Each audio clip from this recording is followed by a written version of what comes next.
Hello, sixth grade students. We are continuing our read of Granted. And,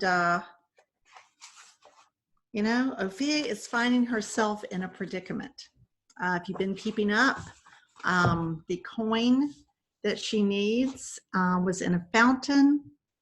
It was scooped up by a man that may or may not be homeless. He was filling his pockets with coins from the fountain.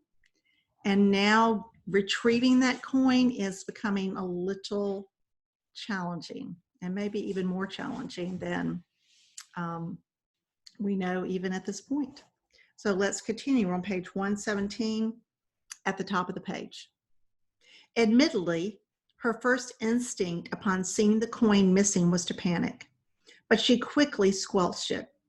It was all right to be concerned, maybe even a little worried, but she had absolutely no intention of getting worked into a tizzy fit. Only once, as the old man was crossing a busy street into a small crowd, did Ophia even look down at her bag and the pocket with the baby acorn nestled inside. Then she thought of what Squint would say when she returned, having had to bail her out on her very first mission. She wouldn't get another one. She'd be relegated to paperwork for the rest of her career, filling out requisitions for more capable fairies. Or worse, she'd be transferred to the Gatherers Guild and forced to collect cashews for the stupid nut festival.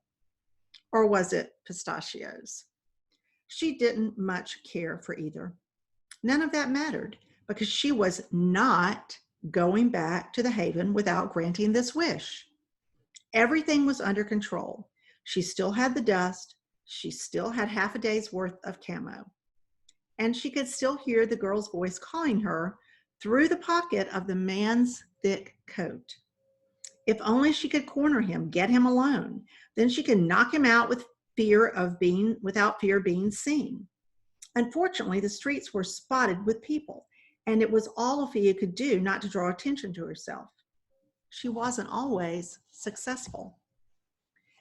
As she flitted from a hiding spot behind a bright blue box to the protective arms of a tree, a little boy who was walking close by pointed right at her and whispered something about a butterfly. Thankfully, the adult he was with simply nodded without looking and pulled the boy along. Kids were dangerous, Ophelia knew. They had big imaginations. They saw the wonder in the world. Luckily, her camo held, and the butterfly the boy supposedly saw disappeared farther into the branches. Ophia looked around for the old man with the long coat and saw him enter the corner building, a long white bricked box with a lighted sign on the top that just said "Enter" because its D had gone dark. Ophia heard the clang of bells as the door opened and shut, leaving her crouched behind a tapestry of dogwood flowers just starting to blossom. At least he was no longer on the move. She had no choice. She had to go in there after him. He had her coin.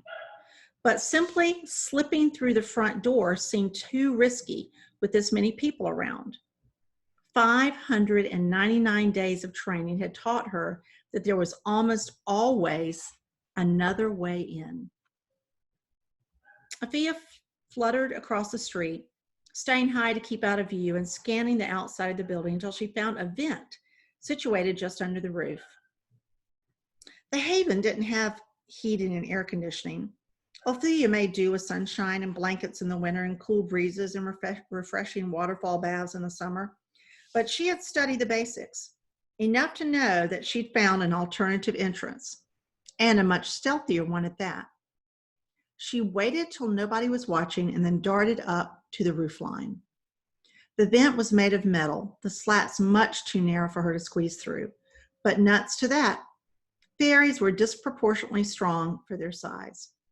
Not on the order of ants or dung beetles, but certainly stronger than humans, 1 ounce for ounce.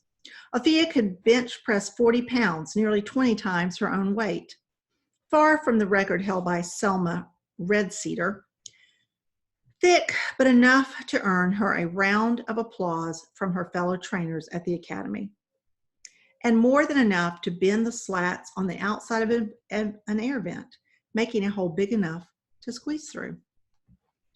Readjusting her bag and brushing off some cobwebs that had annoyingly clung to her uniform, Afia found herself in a warm, moist tunnel that led downward toward a puddle of faint light. She let herself flutter toward it, taking it slow, her wings brushing against the metal sides of the duct, and landed softly on the tips of her boots. To her left was a longer tunnel leading who knows where, but immediately in front of her was another vent looking out upon the diner's floor. Afia peered through the slats, first at a collection of feet, then up at a number of people sitting around, talking and chewing, slurping and clanging. From where she crouched, she could not see the old man, but she knew he was in there. She could hear Kasara's voice, loud and clear. She could also smell the food, a whiff of maple syrup, followed by a tremendous waft of cinnamon that caused her lips to smack involuntarily. She knew what Charlie would say. The wish will wait. Get in there and find some way to stuff your gut. But Afia had told both Charlie's voice and her own growling stomach to hush. There would be time to scrounge something to eat after her mission was complete. Afia gently pried the slats open just enough to stick her head through, hoping that she was low enough to the ground that nobody noticed. If they did, they might mistake her for a hairless pink rat with her wings folded and tucked, and she could only imagine how well that would go over in a restaurant. She scanned the room, letting the whisper guide her until she found what she was looking for. There he was, sitting at the counter. The old man's back was angled to her, but she could see that he was spooning something steaming from a bowl, eating slowly, deliberately, clearly in no hurry to leave. That meant she had time to make some kind of plan. But how to get to him? There were a dozen other humans in the room, and that was just what she could see from down here. She could hear someone else banging away in the kitchen, shouting orders over the sounds of a sizzling grill. Afia had only 2 canisters of sleepy spray. Certainly not enough to knock out the whole diner, and she could only imagine what Squint would have to say about that. Maybe it was best to sit tight, keep her eyes on the target, wait for the old man to finish, and then try to intercept him again outside. Besides, she figured it was better to be robbed with a full belly than an empty stomach. As she crouched behind the vent cover, one eye fixed on the old man, Afia's ears tuned in to the voices chattering all around her. Not difficult for a fairy given their heightened senses, but Afia's hearing was especially sharp, perhaps owing to the disproportionate size of her ears. She was eavesdropping, of course, just as nosy as the rest of her kind. But Afia preferred to think of it as surveillance. At the very least, she could get a sense of who was finishing their meal. If enough people left, she might be able to make her move. You hardly ate anything. Is it not any good? It sounded like someone was almost done, at least. Afia shifted to get a better angle. A family of 3 sitting at the table closest to her. Afia looked upward to see a boy staring gloomily at his plate. He wore a green jacket with lots of pockets. The girl sitting next to him was obviously younger. Afia could tell that much at least, and wore her dark hair and pigtails with yellow ribbons to match her dress. Afia couldn't really see her face, though, only the boy's. Wavy bangs and chestnut eyes and a mouth creased with a frown. Just not hungry, I guess, he said, and poked at the plate with his fork. It's pancakes. You like pancakes. You can eat them all the time. You eat them all the time. Did you think the pancakes were good, Anna? The voice came from the other side of the table, the kid's mother, presumably. They were pretty good, the girl said. Not as good as Dad's, the boy cut in. No, not that good, the girl conceded. The mother let out a heavy sigh, the kind of sigh Afia was fond of giving Charlie. Well, I'm sure when your father gets home, he will make you all the pancakes you can eat. Until then, we make the best of what we've got, okay? Afia saw the boy shrug, but the mother wasn't finished yet. Come on, you 2. It's a lovely Saturday afternoon. We're not going to waste the day moping. That doesn't do anybody any good. Instead, we're going to finish our errands and go home, and you 2 are going to find something fun to do, preferably together and preferably outdoors. Affirmative? Affirmative, the boy and girl said in unison with varying degrees of enthusiasm. With that, the mom gathered her bag, stood up, and headed toward the counter. The kids reluctantly stood up after her. He makes them with chocolate chips. That's why, the girl named Anna said. And whipped cream, the boy in the green jacket added in a smiley face. He turned and looked toward the windows at the front of the restaurant, and Ophelia saw the disappointment on his definitely not smiley face. Hard to blame him. Who in their right mind would choose a plain panned cake over one with chips of chocolate and whipped cream? Of course, it wasn't worth crying about either, and it looked as if the boy was about to do just that.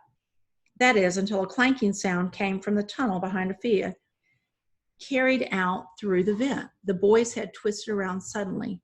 Those tear-sheened eyes darting downward, darting her way. Ophelia scrunched low, her back pressed to the metal siding, slinking backward as quietly as she could. Had he seen her? And if so, what had he seen? He hadn't yelled rat yet. He hadn't yelled anything. She retreated farther back into the shadows, contemplated taking off, flying up the vent. She could just make out the boy's shoes, silver and white sneakers, with the laces double knotted, taking 2 steps closer. She readied her wings in anticipation of having to make a quick escape. The mother's voice again, calling out across the diner. Gabe, are you coming? Ophelia held her breath, expecting to see his face bending down, spying her through the slats. But after a moment, the shoes turned and retreated, the boy obeying his mother's command. She crept cautiously toward the vent cover and watched him follow his mother and sister out the door and into the busy street. The bells on the door clanging them in a goodbye. Crisis averted. So long, Anna and Gabe. Sorry about the pancakes. She glanced around the dining room, 3 down, but still several potential hostiles scattered about. She focused her attention back on her target, the old man, who had put down his spoon and pushed his bowl aside. An apron-clad woman behind the counter came to take the bowl away. Ophelia strained to hear what she said. The coffee's on the house, hun, but you're going to have to pay for the food. Can't let the boss catch me again. It's all right, the man in the thick coat said. I got it this time. Ophelia watched the old man's hand dip into his pocket, counting out a handful of coins and sliding them across the counter. One was much, much shinier than the others. Keep the change, he said. Oh, I don't think so, Ophelia whispered to herself. She glanced at the other patrons at their tables, at the woman in the white apron, at the nickel that was about to get swept up and stuck somewhere, no doubt much harder to get to. She balled her hands into a little fairy fist and bit her lip in the same spot she'd bit it before. Things were about to get dusty. I'm going to stop right there, and we'll begin chapter 21, page 125 next time. Thank you so much, 6th grade students. Take care of yourselves. Bye.